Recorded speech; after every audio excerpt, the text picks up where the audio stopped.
मेरो नाम प्रांशु विक्रम कार्की अनि म चाहिँ काठमाडौँ युनिभर्सिटीमा एउटा engineering student. But I consider myself more of an artist, किन भनेदेखि हामीले एउटा रोबोट बनाएको छौँ जसले चाहिँ पियानो प्ले गर्न सक्छ। तर यो रोबोटले नै किन गर्नु पर्यो भनेर एउटा क्वेसन आउला। सो यसको चाहिँ हामीले अब गीतै सुन्नु छ भनेदेखि त हामीले रेडियोमा पनि सुन्दा भयो, फोनमा सुन्दा भयो, जहाँ नि इलेक्ट्रोनिक धेरैवटा डिभाइसेस छ। तर हामीले रोबोट किन बनाएको भन्दाखेरि एउटा लाइभै सुन्न मिलोस्, प्लस नेपालमै भएको इलेक्ट्रिकल कम्पोनेन्टहरू अनि त्यो 3D प्रिन्ट गरेर र स्टुडेन्टहरूको क्रिएटिभिटीबाट के चाहिँ पोसिबल छ भनेर एउटा डेमोन्स्ट्रेसन दिन खोजेको थियो।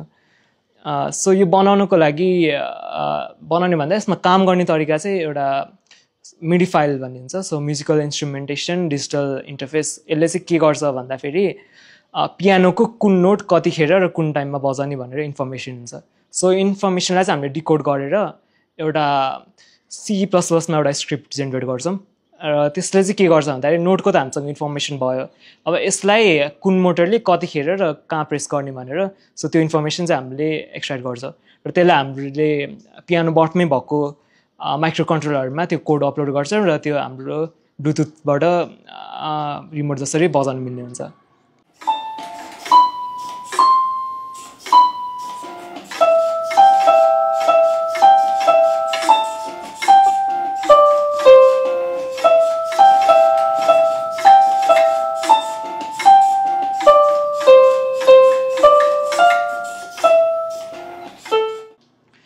सो यो भयो हाम्रो काम गर्ने तरिका चाहिँ।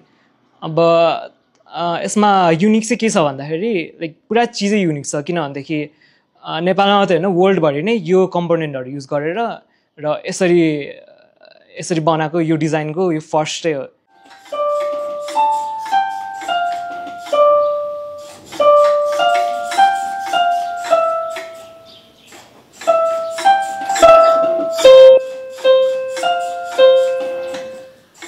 काठ पनि हामीले आफै नै काटेर टेबल जस्तो बनाएर इलेक्ट्रोनिक्सहरू सबै हामीले आफै गरेको छ। सो यसको लागि म चाहिँ फर्स्टमा एउटा KUTTCलाई थ्याङ्क यू भन्न चाहन्छु यसको काठको सामानहरू प्रोभाइड गर्नुभएकोमा। अनि त्यसपछि हाम्रो रोबोटिक्स क्लब जसले चाहिँ हामीलाई इलेक्ट्रोनिक्स कम्पोनेन्ट्सहरू सबै प्रोभाइड गर्नुभयो।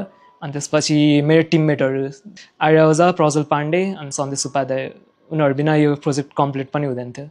अनि प्लस हाम्रो क्लबको सबै मेम्बरहरू अनि बेसिकली हाम्रो प्रेसिडेन्ट जसले चाहिँ यो आइडिया मैले लिएर जाँदाखेरि बनाऊ, हाम्रो क्लबले जस्तो पनि सपोर्ट गर्छ, यो बनाउनै पर्छ भनेर मलाई मोटिभेट गर्नुभएको थियो।